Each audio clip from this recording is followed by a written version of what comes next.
আছে। আপনি খেয়াল করে দেখবেন যে আমরা লিগের প্রথম পর্বের শেষ ম্যাচ খেলেছি 3 জানুয়ারি।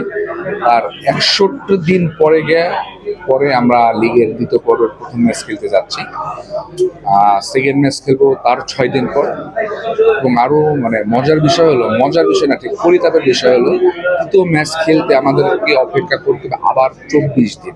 সুতরাং দেখা যাচ্ছে যে 3 মাসে আমরা একটা ক্লাব মাত্র 2টা ম্যাচ খেলতেছি। তো ক্লাবকে যারা অর্থায়ন করে না, আমাদের ক্লাবে যারা আমরা যদি বলি প্রেসিডেন্ট বা ম্যানেজিং ডিরেক্টর যারা আছেন, তো এতে তারা নিরস্বিত হন। 3 মাসে মাত্র 2টো ম্যাচ যারা অর্থায়ন করছেন তারা যেমন নিরস্বিত হচ্ছেন, একই সঙ্গে যারা প্লেয়ার তারাও প্র্যাকটিসে মনোযোগ দিতে পারেন না, তারাও খেলা টানে হতাশ হয়ে পড়েন।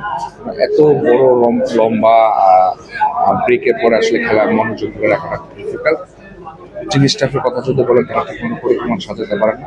দর্শকরা একটা সময়কে ভুলে যান আসলে কবে খেলা শুরু, লাস্ট কবে খেলা হচ্ছে, আবার কবে খেলা শুরু হতে যাচ্ছে।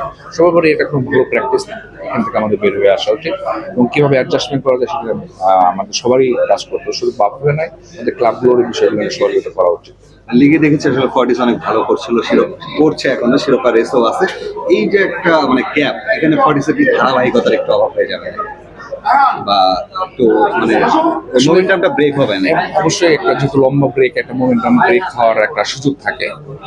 আমরা 6 ফেব্রুয়ারি খেলা শুরু হবে, সেই অনুযায়ী ট্রেনিং শুরু করছিলাম। সুতরাং খেলাটা শুরু হতে যাচ্ছে আরও 1 মাস পরে, যে প্লেয়ারদের মধ্যে একটা ফ্যাটিক চলে আসে, সেক্ষেত্রে একটা মোমেন্টাম ব্রেক হওয়ার সুযোগ আছে। এখন আমাদের আবার নতুন করে পরিকল্পনা সাজাতে হবে কীভাবে আমরা প্লেয়ারদের ব্রেক দিয়ে আবার 6 তারিখের জন্য 6 মার্চের জন্য তৈরি করতে পারি।